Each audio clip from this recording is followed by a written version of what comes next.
Okay guys, welcome back to the channel. Today we're going to be doing the top 30 things, or it might be more, that common problems that will break on your E61 over 100k. Now, as you guys are aware, I'm the only one probably on YouTube doing the E61. There's in the US, you guys don't get it, and anyone who does have them in the UK or the Europe doesn't do videos probably on YouTube.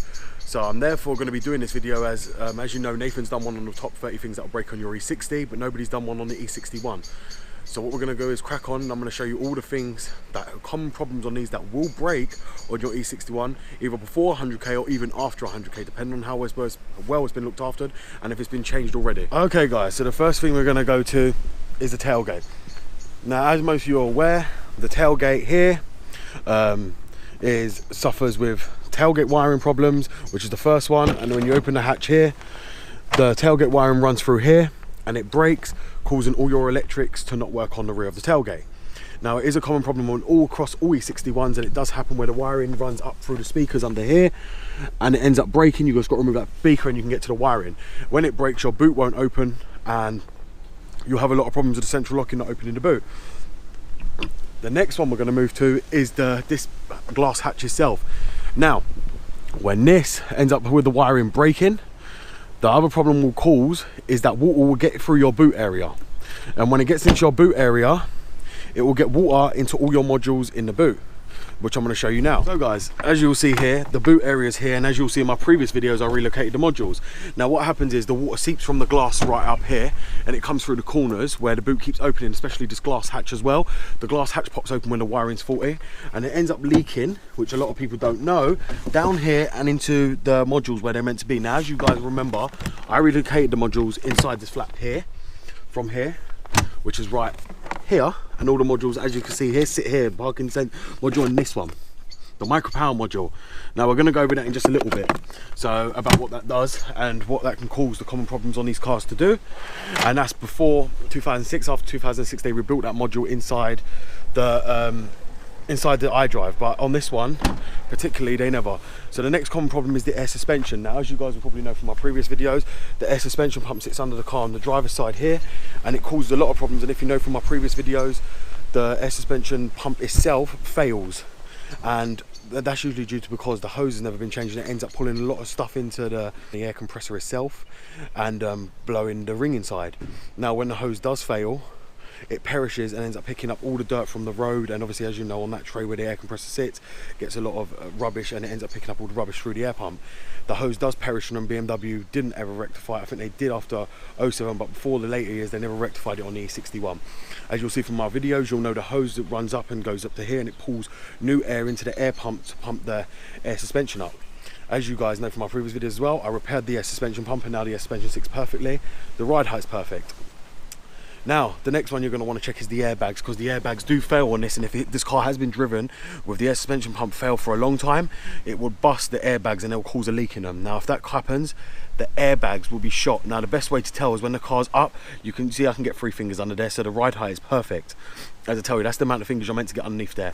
Now, the car does pump up depending on the amount of weight, and it levels out depending on the car. So the next common problem on these is the ride height level sensors. Now they fail, and I'll tell you how they fail. When garages jack the car up and pull it on their ramps, they bring it down, and as you know, the ride height level sensors are plastic. They sit under the car, which is under here on the control arms itself, and they work out the ride height distance depending on the weight inside the car and level the air suspension out. That's another common problem on them that breaks. Now the next one is the panoramic roof. Now if you're E61, which most M Sport ones come with panoramic roof, the water drains will leak into the car itself and cause a lot of electrical issues. That's a common problem on the E61s here, especially on the ones that do come with it. The panoramic roof itself leaks water, and it leaks into your car and leaks into the module area as well, causing a lot of problems, and hence why the wiring in the tailgate as well, it destroys that. The next one is the air hose itself. As I explained to you, the air hose which sits on the air suspension pump, that fails and it needs replacing, it perishes. It's common on them and it just needs replacing. It's a cheap part. Try and check these cars before you can always tell with the air suspension pump, it sits behind here of the wheel arch and runs up over the wheel arch, and the air filter sits above there. The next one is the micro power module. Now, a lot of you probably won't know what that is on these cars, but this is a covers with a common problem. Now, let me just get inside the car and I'm going to show you guys what that does.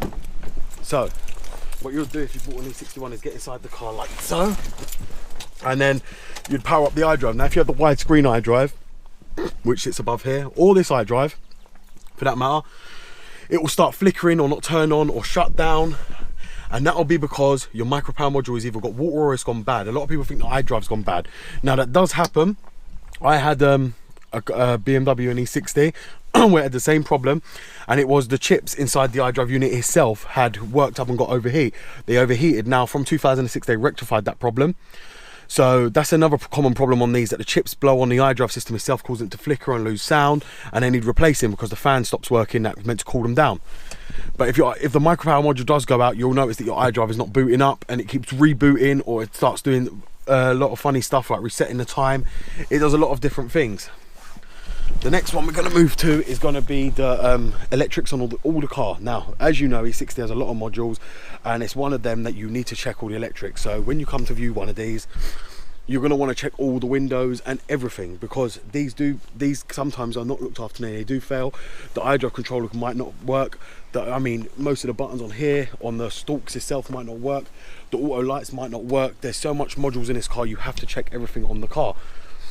The next thing is the Bluetooth module. Now the reason I'm mentioning the Bluetooth module is because these cars come with Bluetooth and they fail, and I'll tell you why they fail. It's mostly common on the E61, not too much the E60, but they fail a lot on the E61, and that is because we'll go right into the boot area here. The Bluetooth module sits right under the back over there, on top of the battery cable in that little portion over there, and usually it can't get it gets too much heat, builds up, and it can't cool itself down. So it's a very bad position where they put it. So it's a common problem they go as well.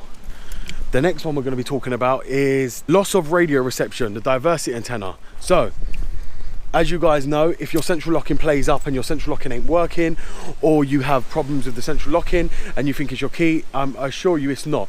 Your diversity antenna sits underneath the spoiler here. On the E60s, it's inside the car. It sits under the third brake light cover. But on the E61, it sits under this spoiler. Now the spoiler bolts sit under the boot, which you can get to very easily and remove them. If you go and watch my videos, I've got a video showing you when the central locking ain't working, how to remove this. The diversity antenna ends up getting water in it. It seeps through here, as I told you, and that's how it gets into the car. And it ends up destroying the diversity antenna. It ends up getting ingress of dirt and water and causing it just to fail. Then you'll lose radio reception, and then, for instance, your central locking won't be working. So that's another common problem on these that you need to be aware of, this diversity antenna. If I was you, especially on the E61s in the UK, make sure it's been replaced, because it's not a cheap part on the E61. It's very, very expensive. On the E60s, it's not too expensive, it's about £90, but on these for a new one, it's like £250, because they know it's a common problem. That goes for the M Sports as well, might I add. This is not just for the SE models, it's for also the M Sport models, all the same car. All the problems on the SE reflect onto the M Sport as well. And it's even worse because, as I say, majority of them come with panoramic roof. So if they come with panoramic roof, you're going to have the problems. Okay, and the next one is the battery terminal cover. So as you guys know, I've spoke about this in my video, Nathan spoke about it.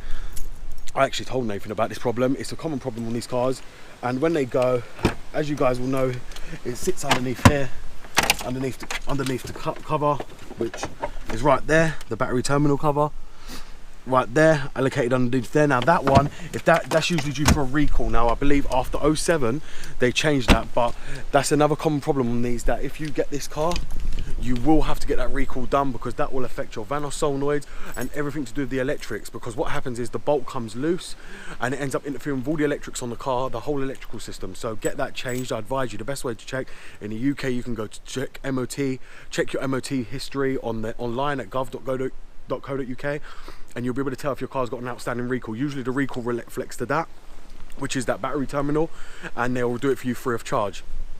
The next one, now I'll show you the next one, which is the battery itself. Now, as you'll know from my previous videos, when I got this car, it had the airbag light on. Now, on these cars, it's a common problem. The battery safety terminal cutoff, which is that right there, the airbag that blows off, it sits right there. That can cause you to have airbag lights on. It's a common problem. They took it off on 2006, I believe, and changed it over. It's nothing to do with the IBS, it's the battery blow-off cable. Now, on the 06, they rectified that problem because it was a common problem. But when it does fail, it ends up causing your airbag lights to come on the car and causing a load of issues. So the majority of the issues, like I say, are with airbag lights is to do with that. It's not your passenger seat occupancy sensing as most people think, but that can be coded out also. So the next one is, we're going to go to the engine side now. So let's go to the engine side. So the engine side now, we're now at the engine. So the first thing you're going to want to look for when coming to this car is the Vanos Solenoids. Have they been changed? Have they ever been gone under any kind of maintenance? Because if they haven't, after 100k, trust me, they're going to fail. When they do, they are not cheap. I always say do not use Chinese parts, as you guys know, Chinese parts do not work on this car and cause more fault codes than the original ones. You have to use genuine OEM, as I've done, which is BMW parts only for these cars. They're the only ones that work to advanced timing. Now, if you are getting codes from them, the first thing I always tell everyone to check is the battery terminal, because that battery terminal can cause loss of power to the Vanos solenoids. So if that happens, get your battery terminal checked first. The next one, ignition coils. These cars like to eat their ignition coils, and as you see, it's got quite a few new ones right there, as you can see, from the color difference all over. That's because these cars do eat the ignition coils. It's a common problem and a very, very known problem. Next one, the valve cover gasket. Now, if you've got the magnesium valve cover, you'll know these are metal. These don't crack like the plastic ones, and when they don't crack, but they do need changing these gaskets, as you'll see on my previous videos. I've done all the gasket on this itself. So if any of you haven't watched my videos, please go and watch my videos on the E61. I've done everything on this car, including body repairs on the air suspension pump, diversity antenna, the lot. So all the videos are there regarding this car. The next one will be the intake manifold, the PCV system. Now on this one, it has the one that sits underneath the intake itself, the oil separator unit, which goes to one of the disser valves and goes all around to the intake. It's not a big job on this car. It's actually more headache on the M54 than it is on the M52. The M52 is a very, very easy engine to work on, but that's the next one that does. It ends up causing oil to go into your intake, and you end up blowing oil, and next thing you end up with vacuum leaks as well. So obviously, while you replace the valve cover, you're better off to do the CCV at the same time, because it makes sense to do it, because you've got to take that hose off, which it usually breaks anyway. So you're better off to do that. The next one is the oil filter housing. Now that can cause leaks, and that can cause a lot of issues, including i.e. oil running down here all to your electrics, destroying your electrics to the drive belts, making your drive belts come off and destroy the crankshaft pulley. It will wrap itself around and destroy the whole engine. You have to be very, very careful with these. It's a common problem. They do leak, but they're very easy to get to compared to the M54 again. Next one. Yes, this is the M52 B25 engine. Now, if you're aware of these engines in the UK, these engines suffer with the valve stem seal problems and the piston ring problems. Now, as I got this car from a last owner and the water pump had failed on it, he assured me that he replaced the water pump, but what had happened is he had let it get to the point of overheating. Now, if these cars do overheat, they end up pulling out the thread bolts, which are aluminum, which sit underneath the head, and they also destroy all the seals inside, the valve stem seals, as you can imagine. But saying that, these engines already suffer with valve stem seals issues and piston ring issues. Nobody knows why, but these engines suffer with it. It's a common problem on the M52 B25. The M52 B30, on the other hand, did not suffer with that problem. I think it was because of a more powerful engine. That engine did not suffer with them problems. Only this engine suffered with it because they use different seals on this engine. I don't understand why. Don't ask me, ask BMW. The next one that goes, crankshaft pulley seal leaking. Yes, so that one will leak as well, and if that one's leaking oil, that will be another common problem of why your oil is leaking. It's not a hard job to do. Bumper off, radiator off, and then you can get to it with an impact gun and remove the crankshaft pulley bolt. The next one will be your little water neck here, which sits right up here. That one itself can end up, when you take it off, will be all full of shit, and you just have to remove it, take it off, cut the hose off and replumb the hose to the new piece. You need to buy a new piece and plumb it up. As you know, that one runs back down to the water pump, so what you're going to want to do at the same time is replace your water pump, because they do fail. I'm not going to say they fail at this mileage. I mean, it did fail on this car, to say the least, but on my one, it's still on the same original water pump on my E60, and it's still running to this fine, and my E60 is on 160k. You could imagine on original water pump. But they do fail on this car, and when they do, I advise changing it and also changing the thermostat. That's another thing to look for, because after 100k, you're pushing your luck with these water pumps. I've already pushed mine, and now I'm in the process of changing it. So get them changed, the thermostat and the water pump together. The next one. Now, the next one is if you've got disser flaps. They can really fail, and when they do fail, will cause loss of rough idle, loss of power. Now, as you know, on the M52 B30, I've got two of them. One sits under the intake, one sits above the intake. They both fail, and when they fail, they cause, as I said, rough idle, loss of power, and you'll feel there's no torque. You need to get them checked. They are not cheap to replace. They're about £115 to £200 for the small one down the bottom. They are quite expensive to replace, and that's why a lot of people don't replace them. Next one, the drive belt pulleys and the tensioners. Now they need changing. As you've seen on my videos as well regarding this engine, I've changed all of the pulleys and the tensioners on this car. This car drives excellent. I cannot fault this car, but that's another common problem. When oil leaks from the oil filter housing, which this one was, they end up leaking down onto the pulleys and the belts. You want to get them out of the way and get them changed, because that will cause a massive problem if you do not change them after an oil filter housing leak. And as I say, you can always see it if you get a torch and just shine it down the head here. You'll see if there's oil leaking down there, which is usually from the oil filter housing. Now the next one is usually people say about the knock sensors going, but they don't hardly ever go on a BM. Most of the problems have been discussed on this car engine wise, and the majority of them are all very simple fixes. This engine is a dream to work on, very easy. There is no need to remove the fuel hoses for the intake manifold, nothing like there is on the M54. Only for the valve cover, but this valve cover is super easy once you know how to do it. Super easy to do. It's not a hard job. It looks like a pig to do. Garage will charge you an arm and a leg, but it's not. So obviously on to the next one is now the eccentric shaft sensor. Now that is a common problem. If that goes, that will cause very high fuel consumption. That can cause you to run rough, make your car not start. That's another common problem on this that does go and needs changing. This is what the Valvetronic is. It's all electronically activated for the Valvetronic. The Valvetronic motor, now that's another common problem. They do go, and when they do, they need to be relearned and reset. They're not hard to change. It's a 2-minute job, but as I say, they are quite expensive, and when you do, and they do help, that controls the whole Valvetronic system itself, the eccentric shaft and the Valvetronic motor for the variable lift. So when you do the valve cover, and if you're going to change the valve cover, I advise changing the eccentric shaft sensor, because you don't want to get back in there and have to change that again. And also when you change the eccentric shaft sensor, make sure you change the seal, and make sure you change the Valvetronic seal as well. Okay, let's see what else we've got here, and I don't believe there's mostly anything else apart from one underneath the car, which is all common on all BMWs, as anyone will know, the sump gasket leaking. That's a common one, and it's something that you can address if you want to, but I would advise not to. Just tighten up the bolts, the aluminium, and they are torqued up. You can just return them to tighten them a bit more. That's it, and I would use a 1/4 inch ratchet just to tighten them up. If it's leaking, as you'll know, that can cause your water pump to fail, because what will happen is oil will leak from underneath the sump, and then what will happen is it will throw the oil onto your water pump itself and throw the oil all over the thermostat, and that's what causes the water pump to fail. And that's hence why I think a lot of you will probably realise is when you buy a new water pump, they sometimes give you a new connector for the water pump to splice the wires and put a new connector on it, and that's because it ends up overheating the water pump and blowing itself out. And usually the cause of the overheating is because oil has got onto it, and they think it's not going to work because oil seeps into the connector and destroys the connector itself. It's not because of it overheating due to the water pump, it's due to oil getting it from the sump because of where BMW put it. As you know, they could have put it anywhere, but they chose to pull it down right in the engine bay. Why they pull it there, only God knows. But on the same sense, like I said, this is a very good car, providing you look after it. The majority of the issues have been mentioned. As I said, you just got to check the electric mirrors, check all the electrics, make sure they're running, make sure there's no dash lights. I do advise, as I always say to everybody on these cars, get ISTA-D and take that with you. That is your best friend when buying a used BMW. As you will see here, there is no lights on the dash here. Everything works perfectly, and it starts up perfectly as well, this car. I've done everything to it. As you'll see there, the airbag light will go off. The ride height works perfectly. All the electrics work. As I say, you can't really fault this car, but you must look after them. As I'm saying though, if you're going to buy one, buy ISTA-D, take it with you especially for an E60 and an E61. You need it. If you're going to own one of these cars, you cannot own one of these cars without ISTA-D. There's too many modules on this car.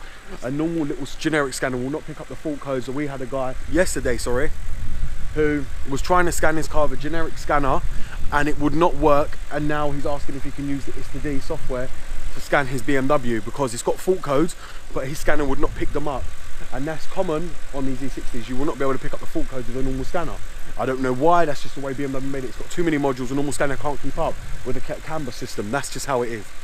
So all in all, this car is super reliable, and they are all the things that will go wrong. But providing you're going to do it yourself, you're not going to take it to a garage, you're handy with spanners, you know how to repair cars, this car's going to run.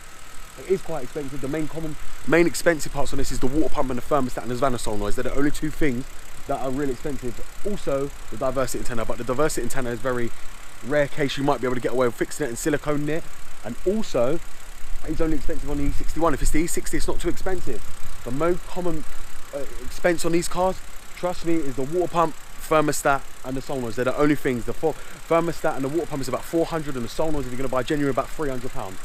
But all in all, everything else is cheap on this car. The oil filter housing gaskets, as you'll see right here, are about £7. The CCV system itself is about 60. Valve cover gasket about £50. The seals here and the Valvetronics here are about £15. Everything else is very, very cheap. Drive belt and tensioners are about £30 for it all. It's not expensive at all. This car is very, very super easy, and this also applies for the diesel. It doesn't matter what variant it's in. This car, regardless diesel, it's an E61. The body is all the same. It doesn't matter if it's diesel or it's petrol, whatever it is. It's an E61. The majority of the body issues will happen on all the cars. The air suspension, and the air suspension is more likely to fail on the diesel because it's a heavier car. If you're having heavier weight, like the guy who owned this car was carrying stones and bricks and sand and cement, so that's why the air suspension failed. But as you guys seen, I repaired the air suspension on this car. Now is absolutely perfect. As I say, providing they're looked after, they're not bad cars. They're given a bad name because people can't look after them and can't look after them properly and don't have the software. BMW made these cars hard with that people in mind, not to repair them and to go and buy a new one. That's what it was after the E60 stage. It wasn't too much with the E39, E46, but with the E60, they wanted you to keep buying and buying and buying. That's the whole reason they fitted so many modules. But I hope this is going to help you guys. I hope you've enjoyed this video. Please give it a thumbs up if it does. I know it'll help a lot of people across Europe as well who don't have any videos on YouTube regarding the E61. As I know us lot in Europe, we do drive these, as we call it, wagons, estate, the E61 version. This is BMW Dr. Dean here. Thank you for watching and goodbye.